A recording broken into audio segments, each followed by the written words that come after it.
Hello everyone, welcome to my channel Botany Now. This is Jyotirmay Nanda. In the previous video, we have covered the aerial, subaerial and underground modification of the stem. In this video, we will discuss all the possible objective type questions regarding the morphology and modification of root and stem. And all these questions have come in the previous year examination and also in the examination of AIPMT, AIMS and NEET. I hope you can all understand these questions, and if you like this video, please like, share and subscribe to this channel for more video and give your valuable comment in the comment box. So let's discuss all this MCQ on morphology and modification of root and stem. Comes to the question number 1. Roots that develop from part of the plant other than radicle is found in dash.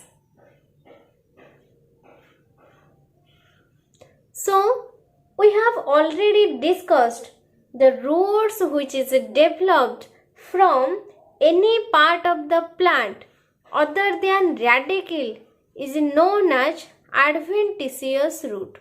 जदि root रो development radical को छाड़ी जे कोनोसी part रो होथाय सेटा stem रो हो बा leaf रो हो ताको आमे एडवेंटिशियस रूट बोली कहंती and it is the characteristic feature of monocot plant. इटा मोनोकट प्लांट रे देखा जाए. So gram, pea, maize, bean, out of this 4 maize is the monocot plant. So, the answer is maize. Roots that develop from part of the plant other than radicle is found in maize and it is the monocot plant. Then comes to question number 2. The root swollen in the middle and tapering gradually towards both the ends is called dash.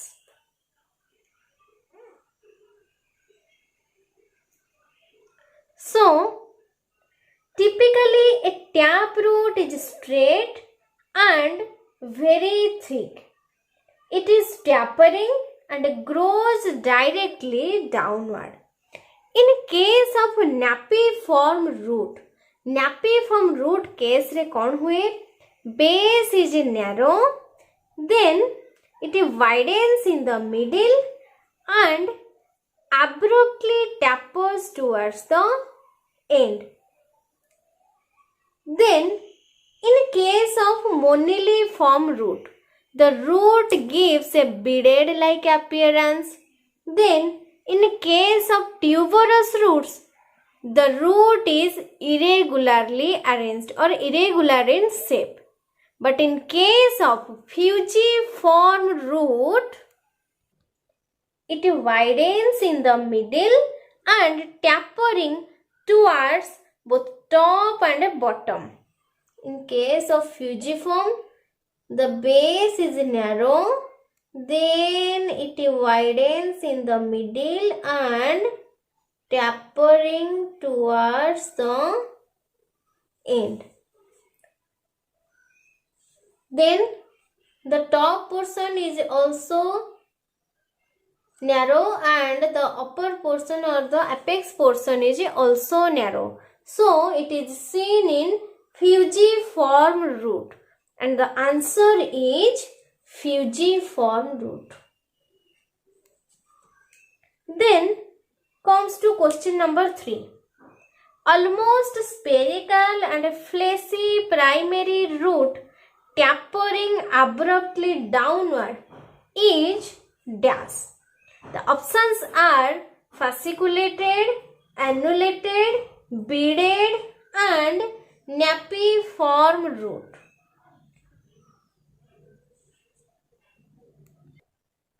Here the answer is napiform. In this case, the base is narrow, then it widens in the middle and abruptly tapers towards the tip. Abruptly means suddenly. Abruptly means suddenly. So, it is suddenly tapers towards the tip. This type of root is known as napiform root, and we have also seen this type of root in case of sugar beet or beetroot. So the answer is napiform. Then comes to question number 4. The function of the root cap is dash. Options are: first is the food storage, second is formation of new cells, third is protection of root meristem, and the fourth one is water and mineral absorption. We know that the root grows through the hard soil. So, the apex portion of the root have the chance of damage due to the friction with the soil. So, protecting against the damage, the apex portion is covered by a cap-like structure which is known as root cap. So, the function of the root cap is protection of the root meristem as it grows through the hard soil. Through the hard soil. Then comes to question number 5. Zone of maturation is the name of dash. The options are zone of elongation, then root hair zone, the third one is zone of mature cells, then the meristematic zone.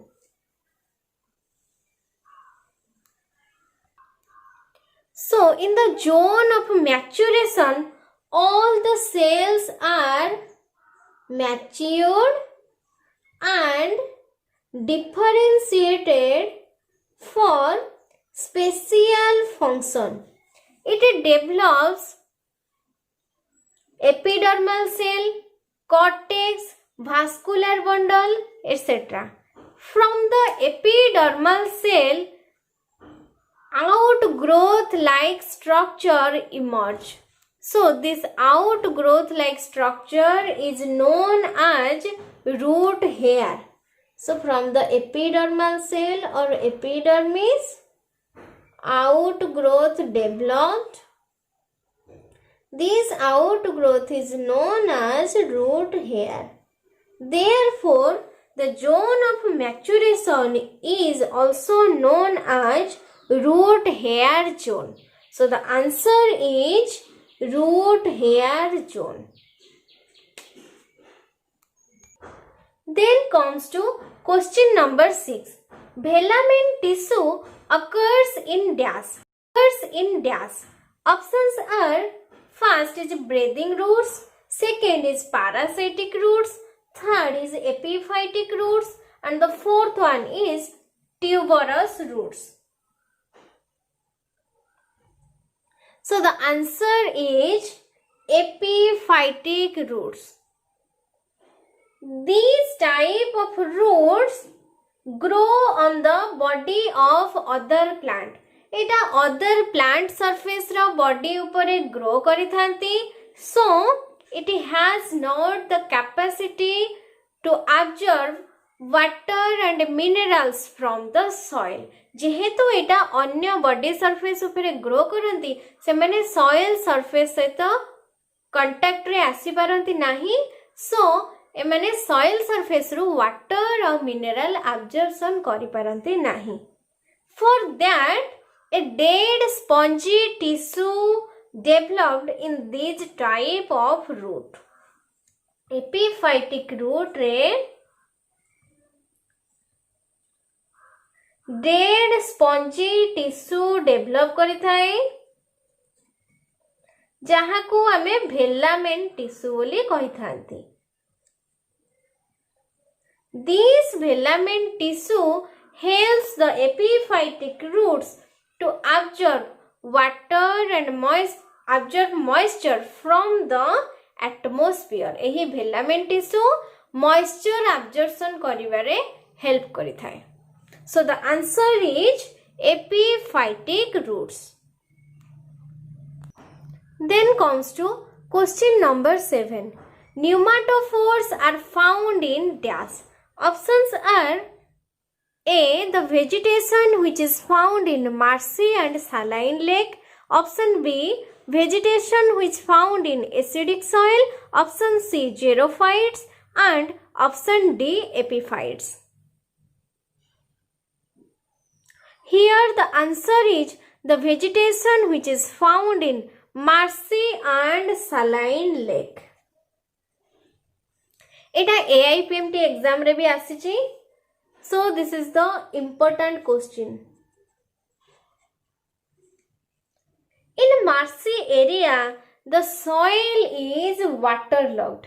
That means water enters into each and every possible spaces of the root. So, how the respiration process taking place in this type of root?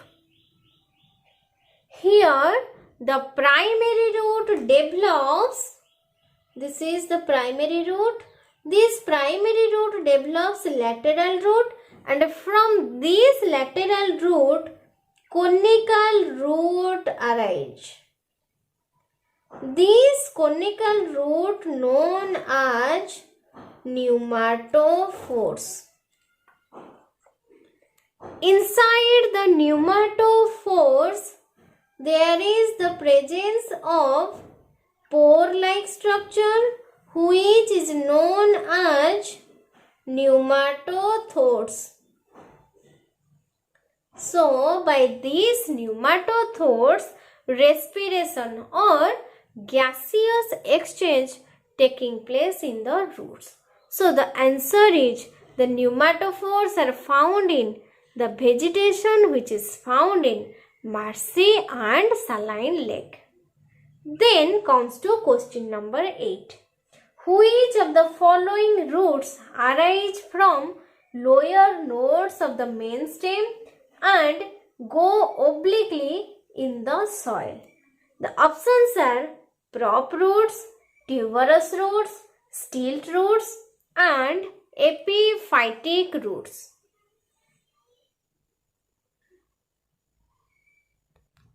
Let us see the example of pandanus. This is the stem, this is the soil surface and these are the nodes. So, from the lower node, this is the lower node.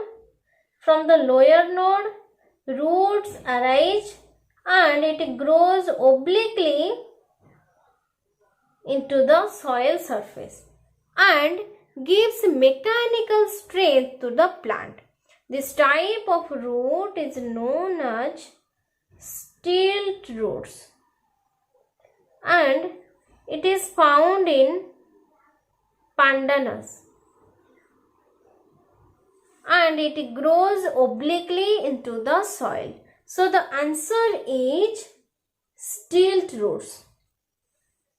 Stilt roots arise from lower nodes of the main stem and go obliquely in the soil.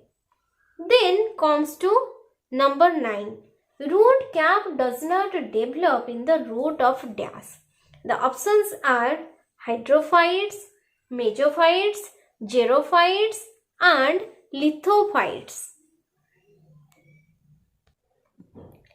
We all know that the root cap is present in the apex portion of the root and it provides protection to the root against damage. जेहेतु root soil surface रो भीतर को grow करिके जाए तेणु करी एटार friction है कि डैमेज हो जिवार चांसेस थाए तेणु रूट रो एपेक्स पोर्शन रे रूट कैप डेवलप करथाय. But in case of hydrophytes means the plant which grows on the water surface, एही केस रे रूट पानी भितर ग्रो करथाय सो आर डैमेज हबार चांसेस न थाए तेणु रूट कैप जगह एठी रूट पॉकेट फॉर्मेशन होता है. The root cap is replaced by root pocket in case of hydrophytes or the aquatic plants.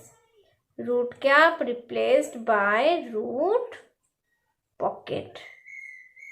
So the root cap does not develop in the root of hydrophytes. The answer is hydrophyte. Number 10. Velamen is a specialized tissue found in option A aerial roots of orchids, option B succulent leaves, option C pneumatophores, and option D stilt roots. We know that velamen tissue is found in epiphytic plants.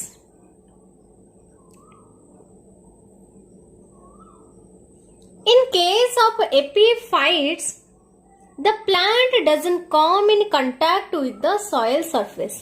जेहेतु soil surface contact रे plant आसी पारे नहीं, so इटा soil surface रू water absorption करी पारे नहीं. Therefore, it develops a special type of tissue known as velamen tissue. Develop on it.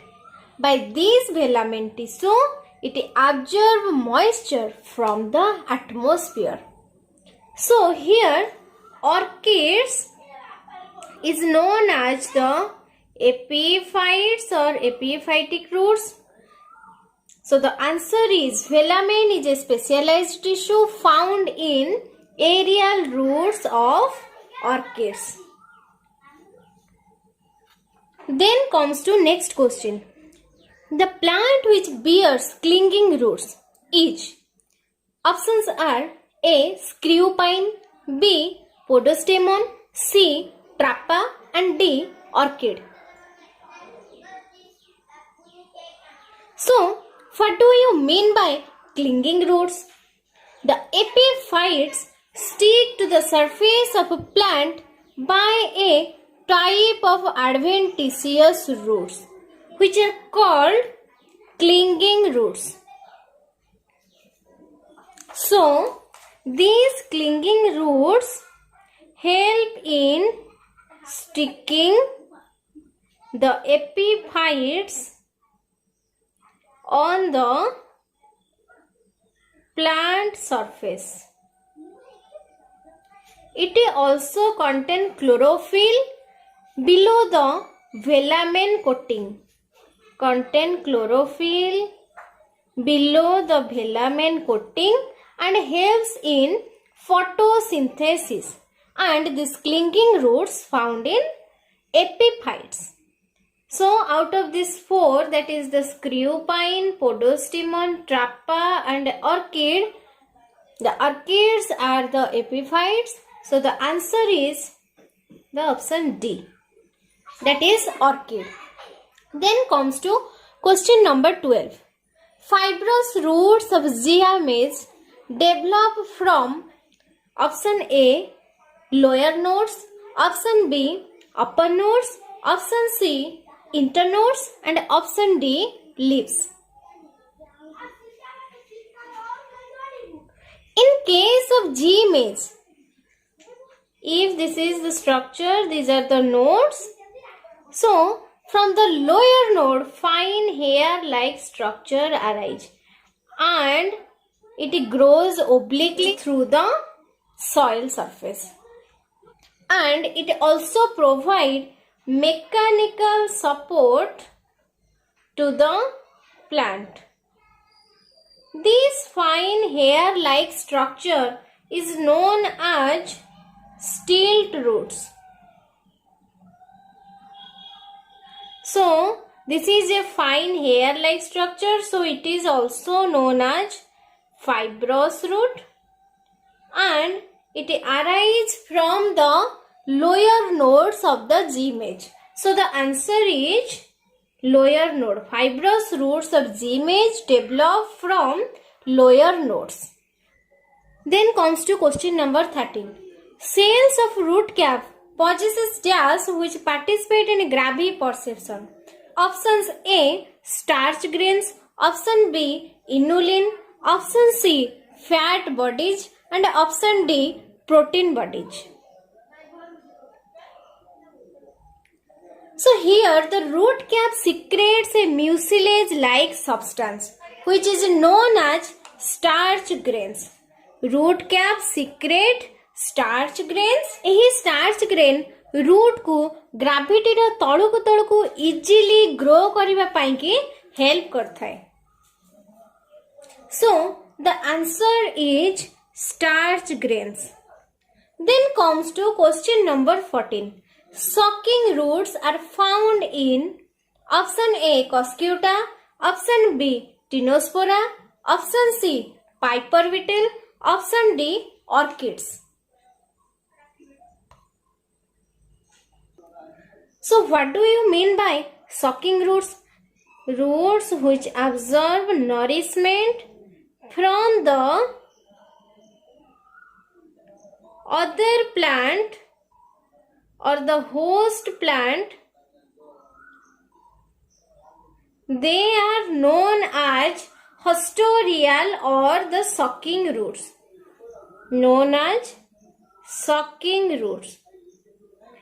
Here, out of the four, the Tinospora is known as assimilatory root. That means it helps in photosynthesis. Orchids are known as epiphytic roots or epiphytes as it grows on the surface of the other plant. Then the Piper beetle is known as the climbing roots as it is very weak. Then the Coscuta, it is known as the sucking roots.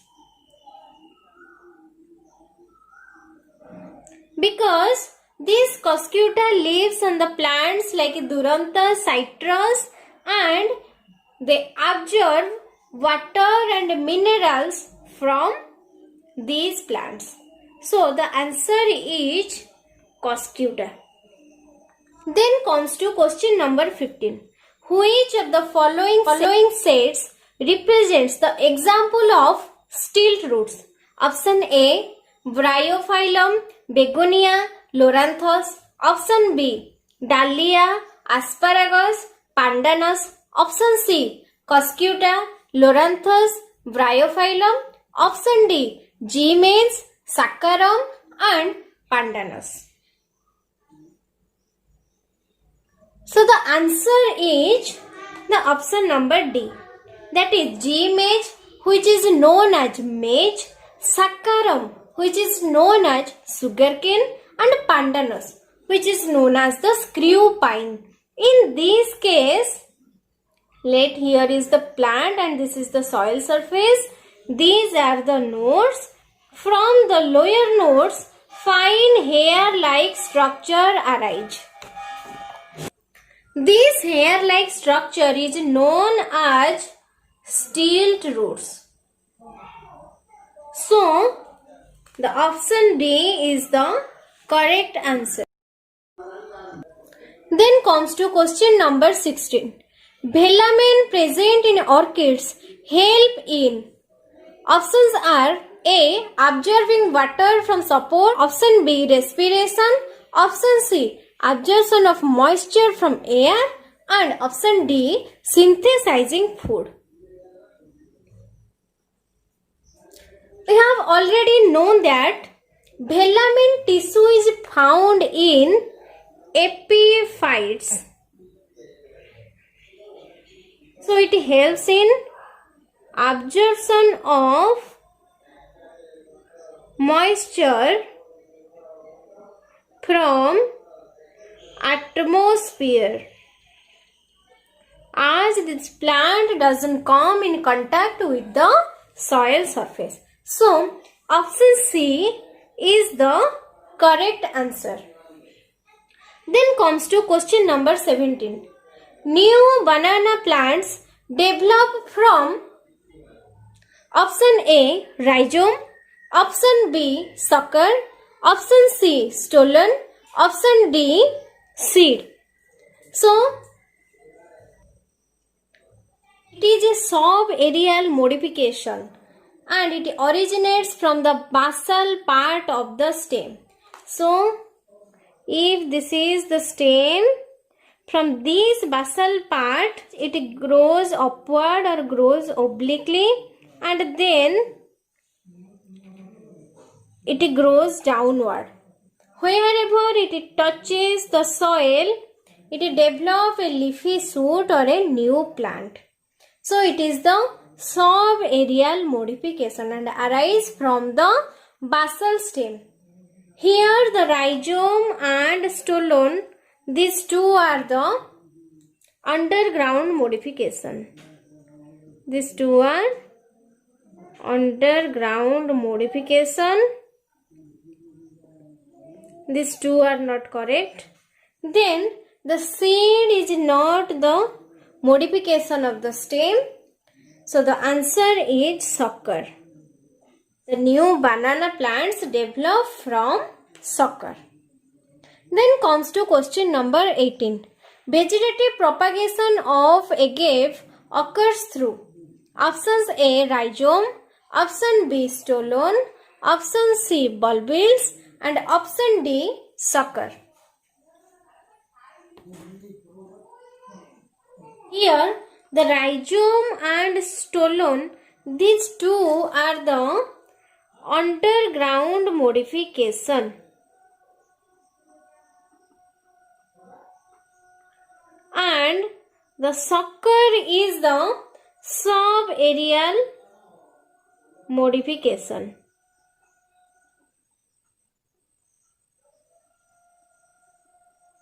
But the bulbils, these are the axillary bud capable of producing shoots. Bulbils are the axillary bud producing shoots. So, the vegetative propagation of agave occurs through these axillary bud or occurs through the modification of the axillary bud. So, C or the bulbil is the right answer. Then comes to question number 19. An example of edible underground stem is option A carrot, option B groundnut, option C sweet potato, and option D potato. So, edible underground stem means the stem grows below the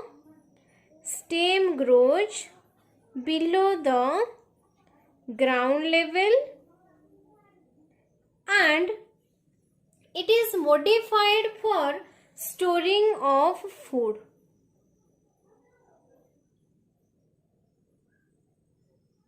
There are various types of underground stem like tuber, rhizome, bulb, corm, etc. In this case, carrot, sweet potato, groundnut, these all are the modified root which is directly developed from the radicle. Directly developed from radicle. So, potato is a modified stem and the modification of this stem is known as tuber. So, the option D is the correct answer. That is, an example of edible underground stem is potato. Then comes to question number 20. phyllodes is present in option A asparagus, option B euphorbia, option C Australian acacia, option D opuntia. So what do you mean by phyllodes?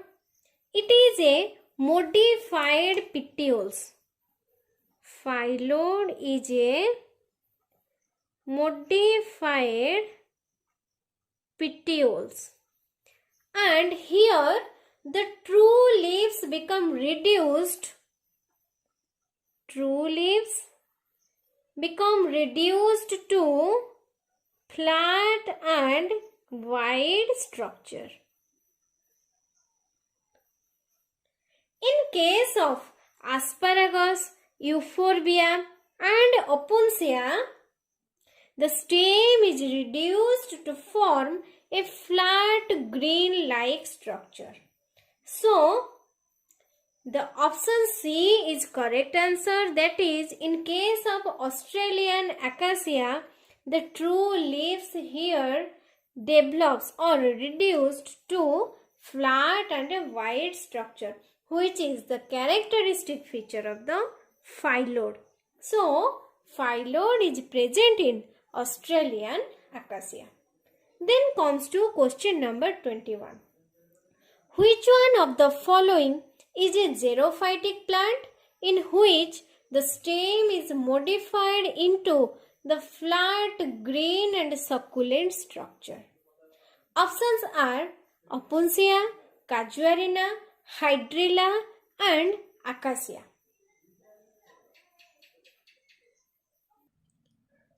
So what do you mean by xerophytic plants? Plant which are survive with little amount of water. जो area रे water रो availability बहुत कम रही थाए सही area रे बढ़ुथिबा plant मानक को हमें xerophytic प्लांट कहि परिबा और एग्जांपल होची डेजर्ट एरिया रे जो प्लांट माने बढ़ंती तांको हमें xerophytic प्लांट बोली कहि परिबा. In their case, the stem is modified into flat green-like structure, and the leaf is very much reduced to spine, and it helps to check the transpiration. So, out of these four options, opuntia, hydrilla, casuarina, acacia, the hydrilla, casuarina, and acacia, they are not xerophytic plant. So, the option A is the correct answer. Opuntia is a xerophytic plant, and in case of opuntia, the stem is modified into flat green-like structure and the leaf is reduced into spine. Then comes to the next question. Question number 22. What is the eye of potato? Options are axillary bud, accessory bud, adventitious bud and apical pod.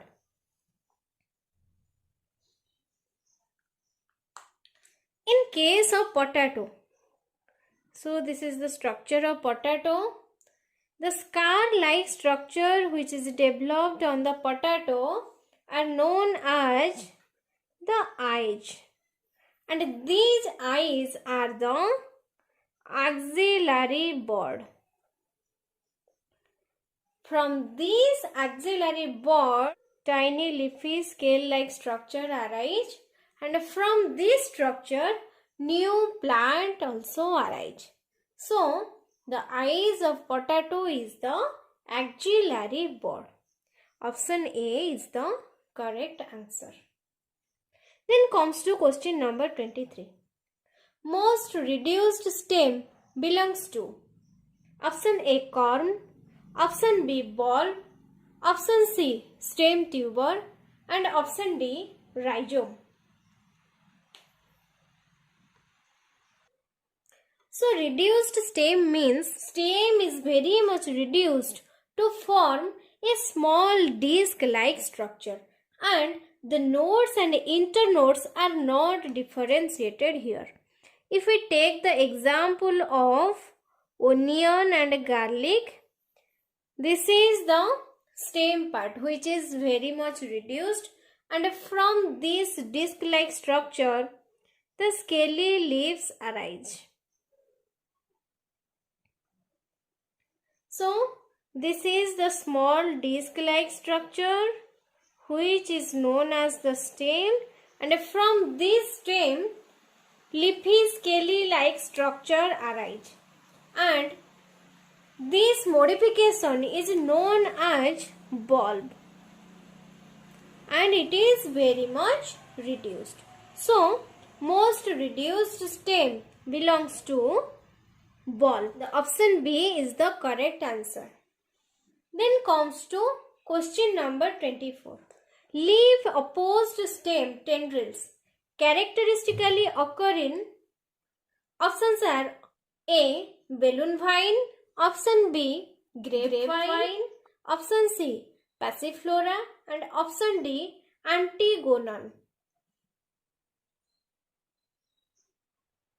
So in case of leaf opposed stem tendrils, if this is the stem, these are the nodes.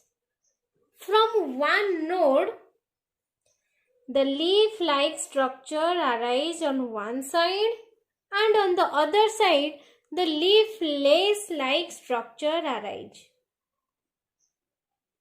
So this leafless-like structure is known as tendrils. So on the next node, the leafless-like structure arises on one side, and the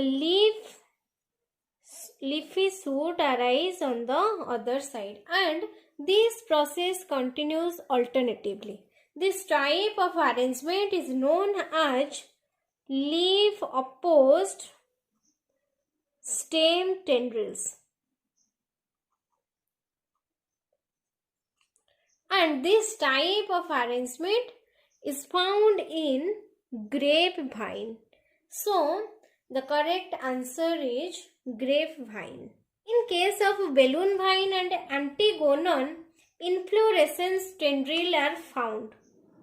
Grapevine and Antigonum, inflorescence tendril are found, and in case of passiflora, axillary tendril are found. So the leaf opposed stem tendril is the characteristic feature of the grapevine. Then comes to next question. Mentha is an example of, option A runner, option B underground runner, option C stolon, and option D offset. So in case of runner, the stem develops from each node in all directions. In case of underground runner, the runner is developed below the ground. In case of offset, it is found in the aquatic plant.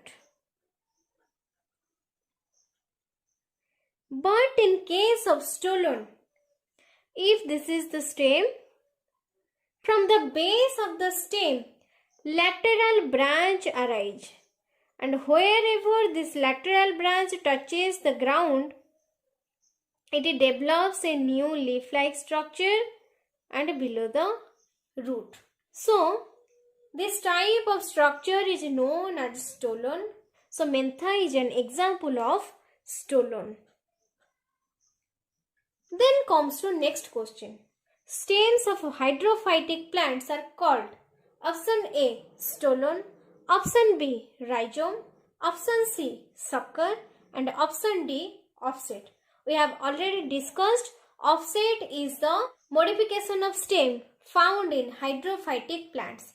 That means the plant which survive in water. So the answer is offset. It is found in case of aquatic plant, and it is the modification of stem. So the correct answer is offset. Stems of hydrophytic plants are called offset. Then comes to question number 27. An underground specialized shoot with reduced discoid stem covered by fleshy leaves is option A bulb, option B stolon, option C rhizome, and option D bulbil. We have already discussed the stem which is very much reduced to disc-like structure is known as bulb or is the characteristic feature of the bulb. So if this is the stem, so here is the stem is reduced to form a disc-like structure. So it is a discoid stem. From this discoid stem, small leaflets arise. If we take the example of garlic, so these are the small leaflets, and all these leaflets are covered by a common covering or a common tunicated structure. So this is the characteristic feature of the bulb, and it is underground. So the option A is the correct answer. That is, an underground specialized shoot with reduced discoid stem covered by fleshy leaves is called bulb. Then comes to question number 28. Inflorescence tendril develops in option A passiflora, option B smilax, option C bryophyllum, and option D antigonum. In case of inflorescence tendril, the tendrils are developed if this is the stem and this is the apex portion. So the inflorescence tendril develops on the apex portion of the plant or of the stem. So this type of tendril is known as inflorescence tendril. The example is, or the right answer is, antigonum. Inflorescence tendril develops in antigonum. In case of passiflora, axillary tendrils found. In case of smilax, stipular tendril found, and in case of bryophyllum, petiole tendril is found. So the right answer is antigonum. Then comes to question number 29. Shorter and thicker runner-like plants possessing a cluster of leaves in rosette manner are called dash. The options are A. trailers, option B. suckers, option C. stolon, and option D. offset. So the trailers, suckers, and stolon, they are not found in a cluster form. But in case of offset, it is found in hydrophytic plant or it is survive in water. So it is known as aquatic plants. In this case, the leaves are present in a cluster form, gives a rosette-like appearance. So if this is the water surface, if we take the example of Lemna pistia eichhornia, the leaves are present in a cluster form, gives a rosette-like appearance, and the root also present in cluster form. The lateral branches also have the nodes and it is one internode long. So this is the lateral branch, and from each node